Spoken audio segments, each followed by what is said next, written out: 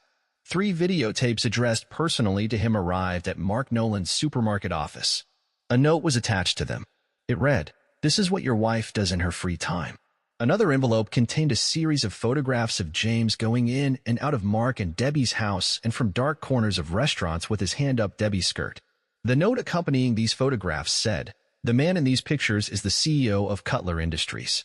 His name is James Wilkins." Mark and Debbie's divorce was messy, and Debbie ended up with almost nothing. James gave Maria her Corvette and new Grand Cherokee because he did not need them. Of course, this happened before everything went wrong, so to speak.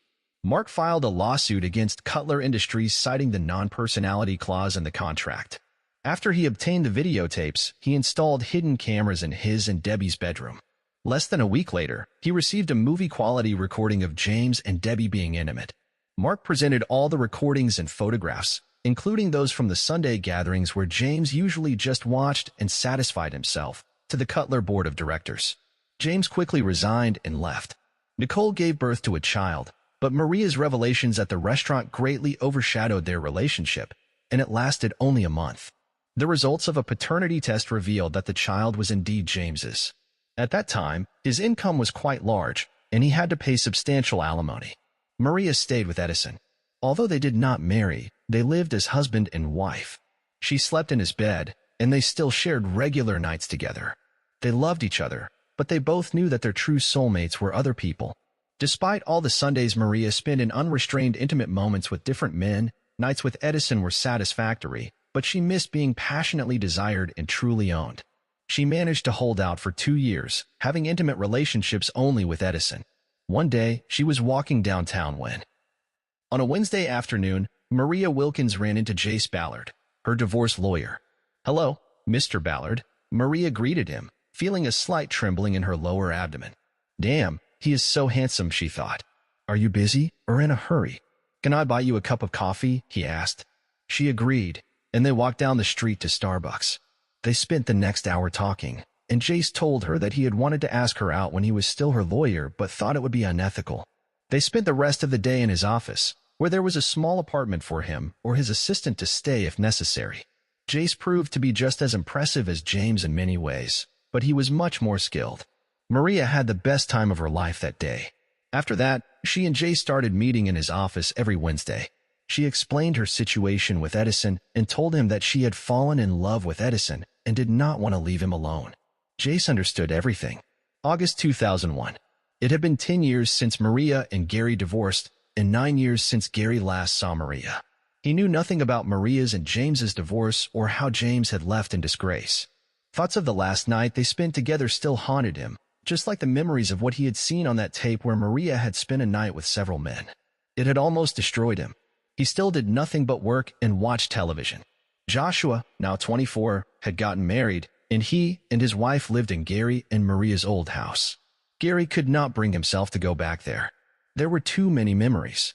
Jake, now 22, owned his own apartment. Maria continued to live with Edison. Their intimate life had been reduced to once or twice a month, but Maria still enjoyed the tenderness and love he gave her. She continued to date Jace Ballard, and to be honest, she was in love with him. Gary had not crossed her mind for a long time. She deliberately pushed away thoughts of him because she knew it upset her. During this time, Edison was honored as an outstanding citizen for donating $1 million to rebuild the city park. The small ceremony was to take place in the city center, and Edison insisted that Maria be with him. Maria was about to turn 47 the next month, but she had not changed a bit since Gary last saw her. She was still gorgeous. Gary got home from work in time to check the weather forecast and have time to shower before a late-night movie started at midnight. He turned on the television and started watching the forecast. When the weather forecast ended, the presenter said, "And lastly, we have video from the celebration in Tyler Park this afternoon. John, can you tell us what happened there on that beautiful sunny summer day?" The pre-recorded video began. "Well, Bob, thanks to the magic of television, we will be transported to today's event. Oil tycoon Edison Wayne Franklin, worth an estimated $600 million, donated $1 million to help redevelop Tyler Park. Here he is with his beautiful wife, cutting the ribbon to open the project." Gary stood up from the couch, about to go to the shower, but suddenly glanced at the television screen. In this old man's hand was his Maria's. The camera zoomed in on the moment she kissed the old man on the cheek. It was her, without a doubt. He stood stunned. The way she looked at this old man was the way she once looked at him. Barely making it to the shower, he burst into tears. He hardly slept again, thinking about his life with her, about how he first looked into her brown eyes 31 years ago. The next day, Gary was at work when he started having chest pains and fell. He was rushed to the hospital, and doctors diagnosed him with a stroke. After further examination, chronic heart failure was discovered. He never returned to work. Now he sat on the couch all day long, drank, and sometimes went out onto the porch. The following month, Edison planned to take Maria to London to celebrate her birthday. Although Maria did not want to be away from Jace for too long, she was still looking forward to the trip. However, a few days before their departure, the events of September 11th occurred.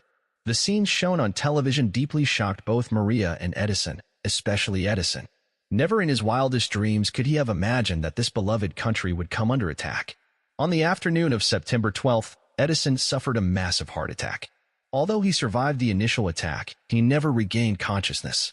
Maria was heartbroken but found comfort in the thought that he was now reunited with his Margie. Gary had seen the news story that Edison had died but had not paid enough attention to the report from Tyler Park a month earlier to realize that Edison was the same old man that Maria had been with. Besides, like everyone else, he was more focused on the coverage of the attacks on New York. Maria never expected anything from Edison. He and Margie had 4 children, many grandchildren, and great-grandchildren, so she was shocked to learn that he had left her $3 million. The first thought in her mind was to find Gary and her sons. They could live comfortably with that kind of money. She had not heard from him or her boys for a long time, The only thing she knew for sure was that the last time she had heard from Debbie was when she told her that James had sent Gary a copy of one of her private videos and that Gary was living with his mother. But even before that, she had not heard anything for a long time.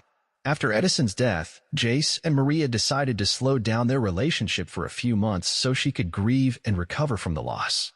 Edison's family told Maria that she did not need to rush into moving. They did not know the full depth of her relationship with Edison, but they understood that they were very close. During this time, Maria drove past her and Gary's old house and Gary's mother's house several times but never saw him or her sons. One day, she noticed Gary's mother getting out of a car and walking into the house. She almost stopped but changed her mind. How would Gary's mother feel about her after everything that had happened? She drove past her old house again and realized that someone was living there. Could it be Gary? Maybe he had someone. She saw Mr. and Mrs. Wilson, her former neighbors, decorating the house for Halloween. They still lived next door. Maria stopped and opened the car door, but the Wilsons were staring at her. She lost her courage, got back into the car, and drove away. She could tell from their expressions that most of her former acquaintances probably knew every detail of what she had done to Gary and perhaps even about her private videos. The next day, Maria contacted Edison's family to thank them for allowing her to stay in the house and told them that she was planning to move. Maria's main car was a Grand Cherokee. The Corvette was stored in a large warehouse that belonged to Edison. The room was filled with belongings of his family. They told Maria there was enough space there, and she could leave the car there for as long as she wanted. They thanked her for being there for their father when he needed support and for making him happy.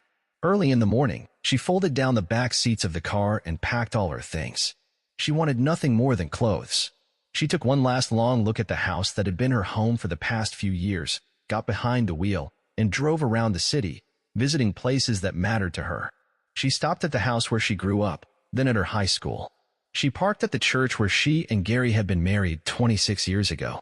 Her eyes filled with tears as she remembered leaving the church, walking down the steps, and getting into Gary's red 1969 Chevelle.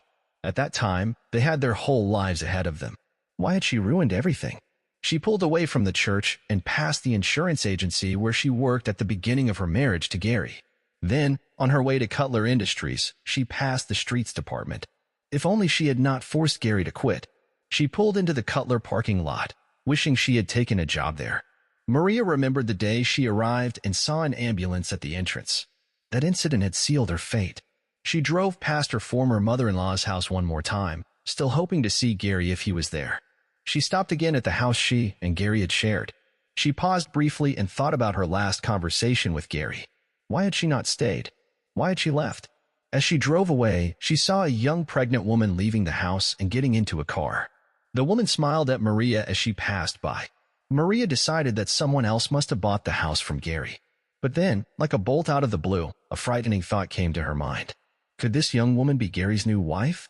Is it possible that he is expecting a child with someone else? She pushed those thoughts away. No, it is not like that. She must be the wife of someone else, Maria told herself, not suspecting that this young woman was her daughter.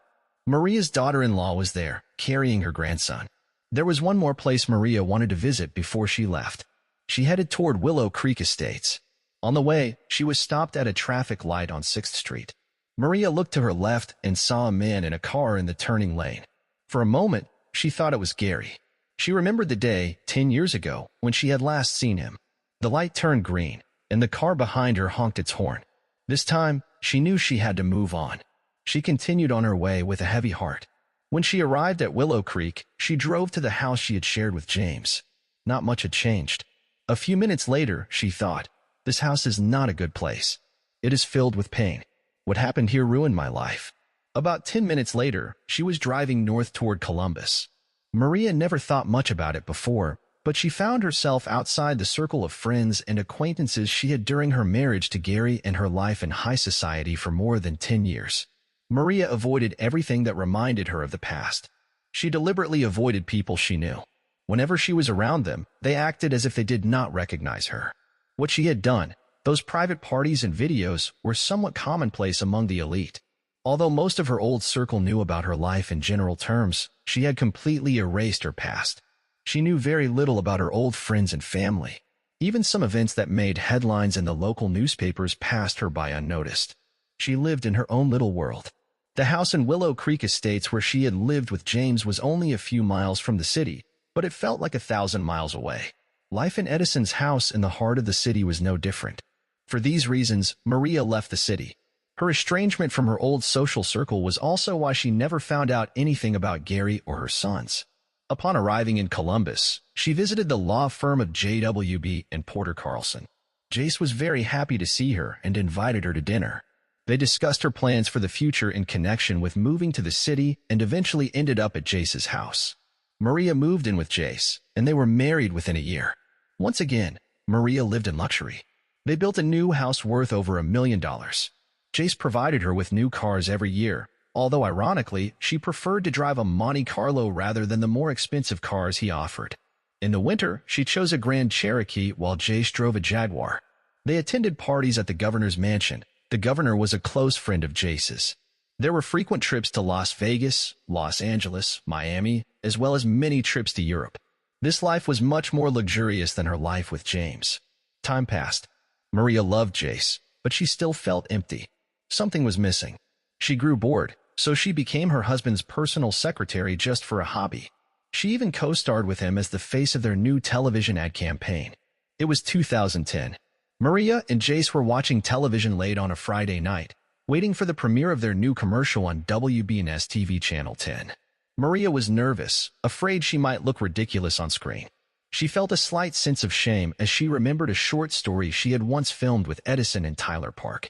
When the commercial ended, Maria was suddenly overcome with a sadness she could not explain. She got up from the sofa, quickly went to the bedroom, and lying on the bed, began to cry. Jace followed her. "Maria, are you okay? What is wrong?" "You were simply magnificent on screen," he reassured her. "No, that is not the point. I cannot explain. It just suddenly came over me. I do not know what is wrong with me, but I feel so sad," Maria said. At that same moment, about 60 miles southwest of Columbus, Gary was barely out the door of. After that night, Gary never watched Channel 10 again. His mother happened to see the advertisement the following week but never told him about it. Neither Josh nor Jake paid enough attention to the commercial to notice that their mother appeared in it, and no one mentioned it to them or to Gary. The following year, Gary's mother died of cancer, and he fell into an even deeper depression. Josh and Jake visited him regularly, and his brother Jack came to stay with him for several months. In 2012, Maria was helping Jace with a personal injury case and traveled to Riverside Manor, a nursing home and long-term care center, to meet with a client who was to testify. While there, she felt sad again. She managed to compose herself until she reached the car. There, she held back as best she could but still shed a few tears. She thought it might be worth seeing a psychiatrist to figure out why these bouts of sadness overtook her repeatedly. "I will talk to Jace and ask him what he thinks," she told herself. Driving back to the office, she stopped at a traffic light that reminded her of the intersection in her hometown where she last saw Gary 20 years ago. The time of day, lighting, and surrounding landscape were almost identical. While these thoughts were running through her mind, a car pulled up beside her in the next lane. She looked over and saw a young woman, probably in her early 30s, with two boys about the same age as her sons had been when she last saw them. The turn signal on the woman's car blinked at the traffic light, and Maria watched as the car turned the corner. She could hardly believe her eyes. Could it be her old car, an '84 model? It was either her old car or an identical copy. As she watched the car driving away, a horn sounded behind her, pulling her out of her trance. She resumed driving. On the way back, she was again overcome by sadness, though not as strong as before, but still very real. Back at the office, Maria told Jace about the feelings she had experienced both at Riverside Manor and on the way back. Jace called Dr. William Spencer, a psychiatrist he had represented in a divorce case several years before. He asked the doctor to see Maria as soon as possible. Fortunately, the doctor had an opening and was able to see her the next day at 4 o'clock in the afternoon. That evening, Jace and Maria went out to dinner. Jace noticed something was troubling Maria and asked if everything was all right. "No, nothing like that right now," Maria answered.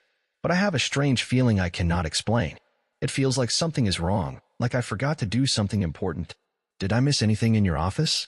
"No, but we need to be back at Riverside at 1 o'clock tomorrow," Jace replied. "For what?" Maria asked. "I thought Mr. Green told me everything he could remember, or at least that is what he said. His wife filmed the whole thing on her phone but was so shocked that she forgot about it until she reviewed the footage before deleting it. She seems to have lost several videos of their grandchildren because she forgot she was recording them. Now she checks carefully before deleting anything, Jace explained with a laugh. Why does she not just come to the office and show us the phone? Maria asked. She does not want to do anything without her husband by her side, Jace answered. For some reason, the last words Jace said gave Maria chills. She could not understand why, but she literally felt cold after hearing them. After dinner, Jace and Maria drove north on Highway 71, then west on 36, north on 3B and K Road. Jace turned west again onto Howard Road, drove a short distance, and then turned north onto Hogback Road. After a while, he pulled into a small parking area near Bald Lick on Alum Creek Lake. It was a place away from the city lights with a beautiful view of the night sky. They got out of the car and walked hand in hand. Even though she was with Jace, Maria could not get Gary out of her mind. Something about the sight of the stars and the feel of the night air reminded her of him. Why could she not get him out of her head? She had not seen him for over 20 years. What was wrong with her? When they returned home, Maria logged into Facebook.